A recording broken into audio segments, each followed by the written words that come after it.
Hello सलामकुम भाई। वालेकुम सलाम सर। भाई क्या हाल है? शुक्र है भाई किधर से बोल रहे हो आप? जी।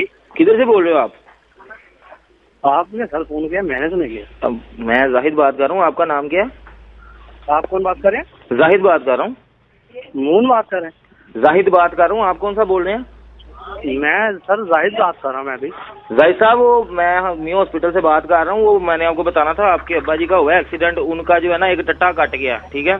तो वो अस्पताल में पड़े हुए हैं। वो अस्पताल में पड़े हुए हैं, ठीक है? तो अब आप हमें बताएंगे, हम उनका टट्टा वापस लगा देंगे, आपकी अम्मी को गिफ्ट कर दें वापस पैक करके। नहीं, वो आपकी अम्मी ने खाना था, वो कह रही थी मैंने एक टट्टा खाना, मैंने उससे बोला लंबी खा लो। और थल्ले बह भैन दी फूदी खाने गाल मेरी गश्ती दिया पुत्रा, गश्ती का पुत्र बड़ी छोटी गाल है। कौन होने गाल? मैं अपनी बोंड च लून मिर्चा वाला डंडा लैके ना अपनी दाल वाली अंदर दा फ्लेवर चेंज करके तेरी भैन दे मुंह ते बह के ओदे मुंह च टट्टी करके ओदे मुंह च मुंह पा के कदी अपने वाल खिच्चा कदी ओदे वाल भेजा ना, ओनू अंदर लंघाण दवां ना आप अंदर लंघावां, ओदा दिल खराब करके ओदे मुंह च मुंह पा के पुचकारी तेरे मुंह ते सुट के तैनूं चपेड़ा मार के कवां दल्ली दिया पुत्रा, कन्न फट के आवाज नीवी ते बुंड उच्ची रख, डीजे बजाते खुद आया ही कुत्ते दिया पुत्रा। माड़ा तेरी भैन दे कूफे च खड़ा लन कुत्ते दिया बज्जिया। सही है भैन जी?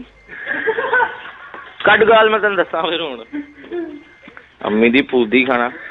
मैं लन दे सिर ते पग बन के ना तेरी बाजी दी फूदी दा छिछरा ला के ओदा खुस्सा सुआ के लन नूं पवा के ना तेरी भैन दे फूदे ते पिंड दा चौधरी बन के सरे पंचायत ओदी फूदी माड़ा कंजरी दिया पुत्रा।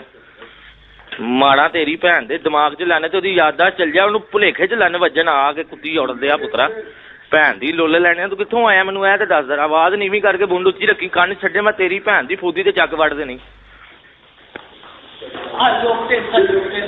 मां दी लन लैना दस मैनू कित्थे है तू? ओए छोटी गाल नवियां सुटनियां रैप करना फूड़ा